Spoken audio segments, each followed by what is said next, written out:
Before we begin, don't forget to subscribe to the channel, leave a like on this video, and tell us in the comments where you're listening from.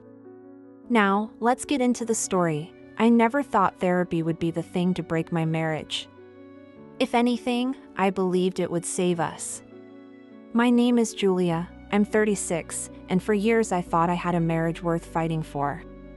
Daniel and I had been together for over a decade, and while we weren't perfect, we were solid, or at least I wanted to believe we were. We met in our mid-20s, at a friend's barbecue. He was the loudest laugh in the room, the one telling stories that made everyone lean in. I was quieter back then, shy but observant, and he noticed me in a way few men ever had. I still remember the moment he walked over, handed me a drink, and said, "You look like someone who'd rather be anywhere else. Mind if I keep you company so it doesn't feel that way?" It was such a simple line, but it worked. What followed was a whirlwind. He pursued me with intensity, flowers at work, late-night phone calls, spontaneous weekend trips. Daniel made me feel chosen, like I was the one person in a crowded world he wanted. Within a year we were living together, and less than 2 years after that, we were married. Our wedding wasn't extravagant, but it was perfect for us, a small garden, fairy lights strung between trees, vows whispered with trembling voices. I looked at him that day and thought, this is it. This is forever. The early years of marriage were filled with all the cliches, burnt dinners we laughed about, road trips where we got lost and found our way back, late-night talks about our dreams. We wanted kids, a home, a life built together. And for a while, it felt like we were on the same team, facing the world side by side, but time has a way of eroding things slowly, so subtly you don't realize what you've lost until you look back. The late-night talks dwindled, replaced by exhaustion. Road trips turned into hurried errands. Our laughter became less frequent, our arguments more so.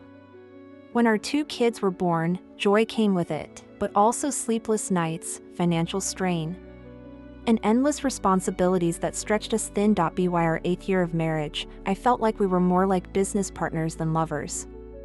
Conversations revolved around schedules, bills, who was picking up groceries. Intimacy became rare, mechanical when it happened. I told myself it was normal, that long marriages go through seasons. But deep down, I missed the man who once couldn't go a day without telling me I was beautiful. The distance between us became undeniable. I'd lie in bed at night, watching the faint glow of his phone on his face as he scrolled endlessly, and I'd wonder if he was even aware I was lying next to him. He wasn't cruel, but he was absent, and absence hurts just as much as anger. I didn't want to give up. Divorce wasn't in my vocabulary, not yet. I still believed in the vows we'd made, in the promise of forever. That's why I suggested therapy. At first, Daniel resisted. "What's the point? We'll just end up talking about how I work too much or how you're stressed all the time." But after weeks of nudging, he finally agreed. I remember the relief I felt, like maybe we still had a chance to fix this. That's how we found Dr. Ellis. She was recommended by a coworker of mine who swore that she had changed their marriage. Dr. Ellis was in her early 40s, with a calm presence that put me at ease right away. Her office was warm, with shelves of books and soft lamps that made the room feel more like a living room than a clinic. She spoke gently, but with authority, the kind of voice that made you want to tell her everything. From the first session, I felt hopeful. She didn't take sides. She asked thoughtful questions, pushing us to be honest without making us defensive. She'd say things like, "What are you not saying to each other?" or "Can you remember the last time you felt truly connected?" It wasn't easy, but I left that room thinking, we can do this. Daniel surprised me in those early sessions. He opened up in ways I hadn't expected, about feeling pressure at work, about worrying he wasn't enough for the family, about how invisible he sometimes felt in our marriage. It hurt to hear, but it also felt like progress. At least he was Talking, at least he was letting me in. After sessions, we'd sometimes sit in the car together, processing what had just happened. For the first time in months, he looked at me differently, softer, almost like the man I fell in love with. Once, he even reached for my hand in the parking lot, and I held on to that moment like it was proof therapy was working. But slowly, I noticed something subtle shift. Daniel became more invested in therapy than I was. He never forgot an appointment, even rearranged work to make sure he could attend. At first, I was grateful. Finally, he was prioritizing us. But then I noticed how often his eyes lingered on Dr. Ellis during sessions. The way he laughed a little too easily at her jokes. The way he leaned forward when she spoke, hanging on her words. I tried to brush it off. She was our therapist, after all. It was her job to connect with us, to make us feel comfortable. Of course Daniel would feel drawn to that, it was natural. But the knot in my stomach tightened each week. I'd be pouring my heart out, and he'd be watching her instead of me. Therapy, the thing I had begged for to save us, started to feel like a place where I was fading into the background. I told myself I was being paranoid. That maybe I was jealous of the very person who was supposed to help us. But deep down, something whispered, "Pay attention. This isn't right," and as much as I wanted to silence that voice, I couldn't. Because the distance in our marriage hadn't just shrunk, it had been redirected. And the person filling the space I thought belonged to me wasn't a stranger in a bar or a coworker at the office. It was the one person I had invited into our most private struggles, the one person I thought I could trust. Dr. Ellis. The early sessions gave me hope, but as the weeks went on, that hope turned into a quiet unease I couldn't shake. It started with things so small they almost felt petty to notice. But when you live with someone, when you've memorized the rhythm of their voice and the way they look at people, you can tell when that rhythm changes. Daniel wasn't looking at me anymore. In therapy, his eyes always seemed to gravitate toward Dr. Ellis. I'd be the one talking, sometimes even crying, and I'd glance over at him for comfort, only to find his gaze fixed not on me but on her. He smiled at her differently, softer, the way he used to smile at me in the beginning. When she laughed at something he said, his chest seemed to expand. Proud of the reaction. One evening after a session, I brought it up in the car. "Do you notice how much you look at her?" I asked, trying to keep my tone light. He frowned, defensive already. "She's our therapist, Julia." "Of course I look at her. That's how therapy works." I nodded, pretending to accept it, but inside, something twisted tighter. At home, I noticed changes. Therapy days became his favorite days. He'd shave, iron his shirt, spray cologne I hadn't smelled in months. If I teased him, "You look nice, what's the occasion?" he'd smirk and say, "I don't want to look like a slob in front of the doctor." He said it as a joke, but the way he said it didn't feel funny. Then came the coffee.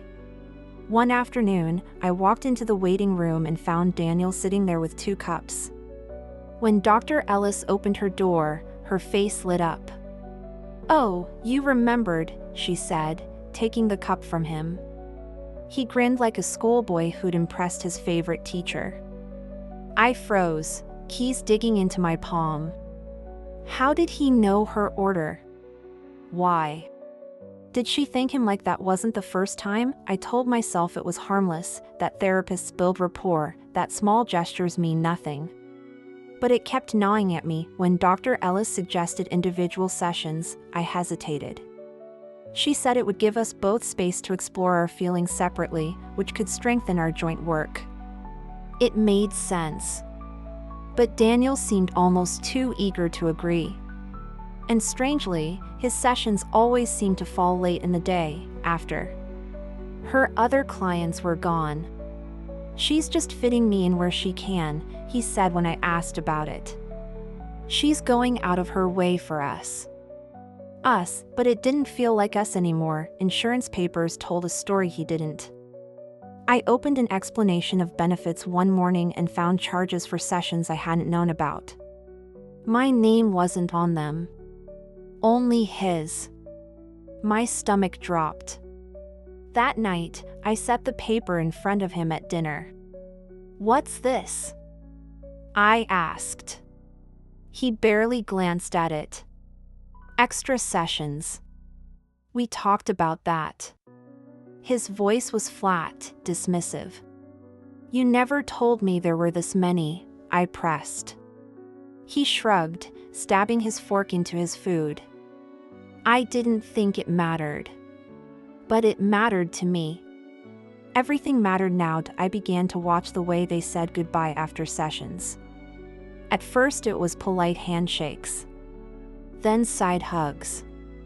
Then hugs that lingered just long enough to make my chest burn. Once, I saw her hand brush his back as he walked out, fingers grazing the fabric of his shirt like a secret. He didn't pull away. I tried to convince myself I was imagining things. After all, wasn't I the one who had begged for therapy? Who insisted we trust this woman with our marriage? How pathetic would I sound accusing them of something with no proof? "You're being insecure," I whispered to myself at night. "You're paranoid." But my gut screamed louder than my shame. The breaking point came on a rainy Thursday. We had just finished a session, and in the rush of gathering our things, I left my wallet behind on the chair. 20 minutes later, realizing it was missing, I turned back. When I walked into the building, the receptionist wasn't at her desk. The hallway lights were dim, humming softly, the carpet damp with the smell of rain from outside, our therapy. Room door was cracked open. I meant only to slip in, grab my wallet, and leave. But what I heard made me stop cold. Laughter, low, stifled, the kind you only share when something feels secret. Then Daniel's voice, soft in a way I hadn't heard in years. "We shouldn't," he murmured. My heart slammed against my ribs. I pushed the door open. The scene wasn't what movies make you expect. There were no clothes on the floor, no tangled sheets. Just Daniel standing close to Dr. Ellis, his hand on her waist, her hair a little undone, her cheeks flushed. They weren't kissing, but they didn't have to be. Every line of their bodies screamed intimacy. The look on their faces when they saw me was enough. Daniel's eyes widened, shock and guilt flashing across them. Dr. Ellis straightened, her hand flying from his chest like she'd been burned. My wallet sat in plain view on the chair, absurdly ordinary in a moment that had just detonated my life. "Julia," she said softly, her professional voice sliding back into place. "We can explain." "Explain?" I laughed, though it came out broken. "You're my therapist. And you're touching my husband like he's yours." Daniel stepped toward me. "It's not what it looks like, don't," I snapped, my hand trembling as I held it up to stop him. "Don't you dare insult me like that." Silence pressed against us, thick and suffocating. I could hear my own breath, sharp and uneven. In that instant, all the little signs I had ignored came flooding back: the coffee, the cologne, the late-night sessions, the lingering hugs. My gut hadn't been paranoid. It had been right all along, and now, I was staring at the truth with my own eyes. When I opened that office door and saw Daniel with Dr. Ellis, my marriage ended in the space of a heartbeat. But endings don't look like clean cuts. They unravel slowly, painfully, like a rope fraying in your hands while you're still trying to hold on. I remembered the exact sound of the rain against the window, the faint buzz of the fluorescent light above, the way both of them froze like children caught stealing. For a moment, I couldn't breathe. Then the words spilled out. "Do not speak," I said, my voice low, controlled. Daniel's mouth had already opened, excuses forming, but he stopped. Dr. Ellis tried first. "Julia," she began, her tone calm, the voice she used in sessions. the one designed to soothe. Please, sit down. We can what? I snapped, my hand shaking as I pointed at her. Process this? Add it to your case notes? Client walked in on breach of every professional boundary imaginable? Her face tightened, a flicker of shame crossing her eyes. You're right. I crossed a boundary. Boundary? I laughed, but it sounded hollow. You destroyed the one place I thought was safe to tell the truth. Do you understand what you've done to me? To us? Daniel stepped forward, his hands raised like he was approaching a wild animal. Julia, please, don't, I cut him off. Don't you dare touch me. Don't you dare speak to me like I'm fragile. I am furious, Daniel, not fragile. He stopped, shoulders slumping. His eyes darted between me and her, like he didn't know who to protect. That was the cruelest part. He should have chosen me without hesitation. I shoved my wallet into my bag, the ordinary gesture absurd in the moment. You know what the worst part is? I asked, my voice trembling. I begged for therapy. I begged for us to get help. And you turned it into your affair. You turned my lifeline into your playground. Julia, no, Daniel said quickly. It wasn't like that. I didn't mean, you never mean, I hissed. But you do. Over and over, you do. You walked into that office with me, sat beside me while I poured my soul out, and all the while you were looking at her. Not me. Her. Dr. Ellis stepped in, her voice quieter now. Julia, I know apologies don't matter right now, but I am deeply sorry. This is on me. You should have stopped, I said coldly. You should have remembered that I trusted you. That I paid you to save my marriage, not steal my husband.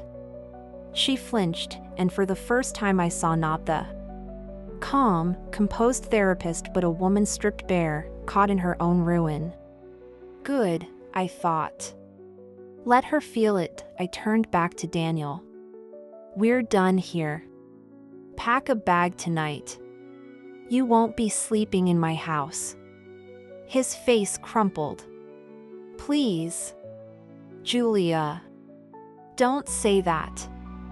It was a mistake. A mistake? My voice rose finally, sharp and cracking. A mistake is forgetting an anniversary. A mistake is snapping at me after work. This was a choice. Over and over again. A secret you nurtured while I was sitting 10 feet away. His eyes filled, and for once I didn't feel pity. I love you, he whispered, as if those words still held any weight. I shook my head. No. You love yourself. You love how she made you feel. Don't confuse that with me. I walked out of that office with my chest burning, my legs trembling, but my spine straighter than it had been in years. At home, the silence pressed heavy. The kids were at a friend's house, thank God. I dropped my bag on the counter and sank into a chair, staring at the fruit bowl, the drawings on the fridge, the little tokens of a family that had been shattered in one afternoon. An hour later, Daniel walked in, his hair damp from the rain, his eyes swollen. He started speaking before the door even closed. Julia, please. Let's talk. I know I ruined everything, but I can explain. You can't, I said flatly. Nothing you say makes it better. Nothing makes it less disgusting. Nothing makes it less humiliating. He dropped his bag and ran a hand through his hair. It wasn't supposed to happen. I was broken. She listened. I felt alive again. I didn't go looking for it, it just, don't you dare, I snapped, standing now, fury surging through me. Don't you dare tell me this just happened. Affairs don't fall out of the sky. You kissed her, you touched her, you made plans, you lied to me. You had chances every single step of the way to stop. And you didn't. He collapsed onto the couch, burying his face in his hands. I hate myself. Good, I said coldly. At least we agree on something. For the next hour, we fought, his words spilling out in apologies, excuses, pathetic attempts at justification. Mine came back sharp, cutting, years of swallowed resentment now unleashed. You want me to believe this was about our problems? I spat. No. This wasn't about us. This was about you. About your ego. About needing to feel special. And you found it in the one place you knew I'd never suspect. He finally lifted his head, tears streaking his face. I want to fix this. Tell me what to do. Leave, I said. My voice didn't shake. That's the only thing you can do. He shook his head violently. No, please, Julia. We have kids. A life. Don't throw it away. I'm not throwing anything away, I snapped. You already did. The words hung between us, final and irrevocable. That night, he slept in the guest room.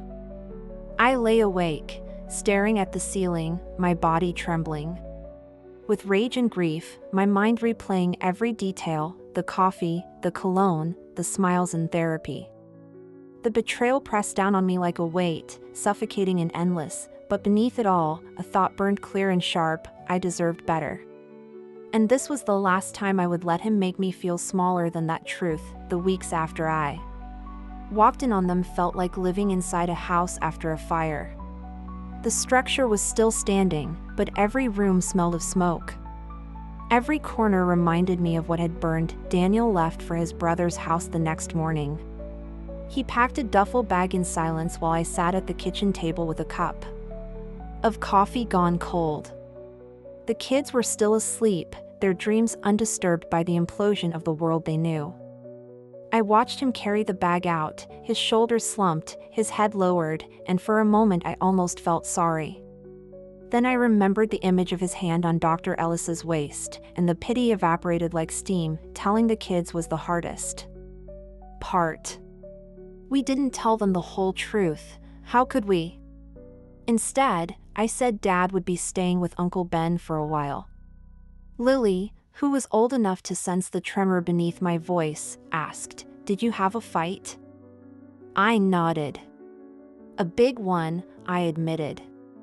She studied me for a moment, then simply said, "Okay," and went back to coloring. Children adjust in ways adults can't. They accept without needing every answer. I, on the other hand, couldn't stop asking questions. At night, lying alone in a bed that suddenly felt too big, I replayed everything. Every therapy session. Every hug goodbye. Every late appointment. I scrolled through memories like files, searching for the moment where it all shifted, where trust curdled into betrayal. I never found it. The truth is, it wasn't one moment. It was 1,000 small choices, stacked quietly until the weight of them collapsed everything. I tried to be practical. I called a lawyer. I called the licensing board. I called a new therapist, this time for me alone.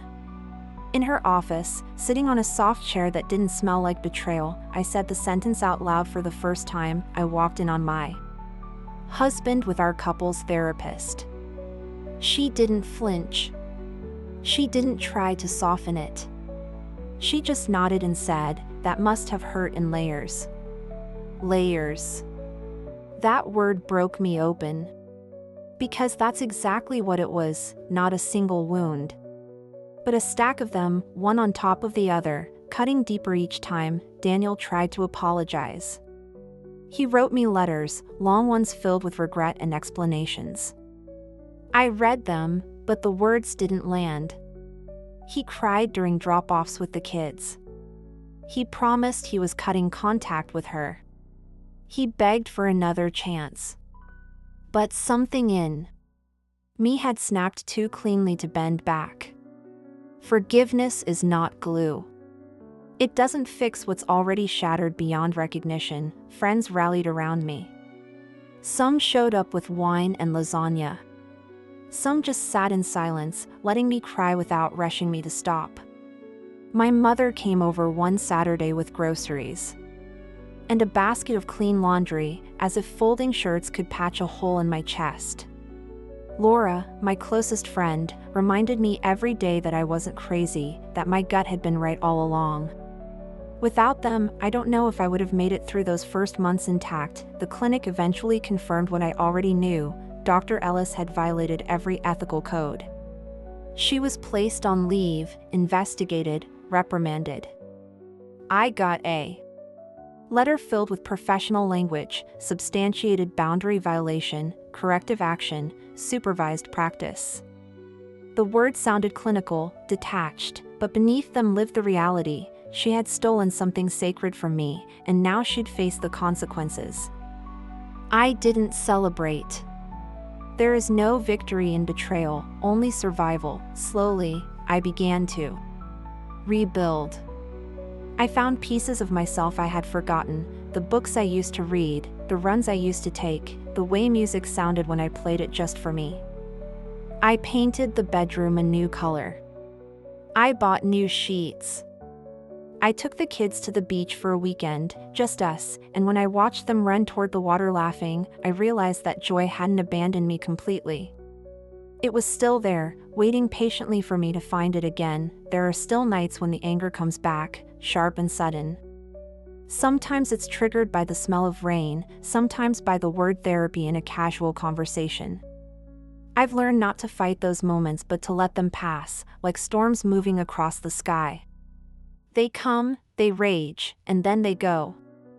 And I'm still here. People sometimes ask if I'll ever forgive him or her. The truth is, forgiveness isn't my priority. My priority is healing, protecting my children, and reclaiming myself. Forgiveness may come one day, or it may not. Either way, it's no longer the thing I'm chasing. What I am chasing is a life where my worth isn't determined by someone else's choices.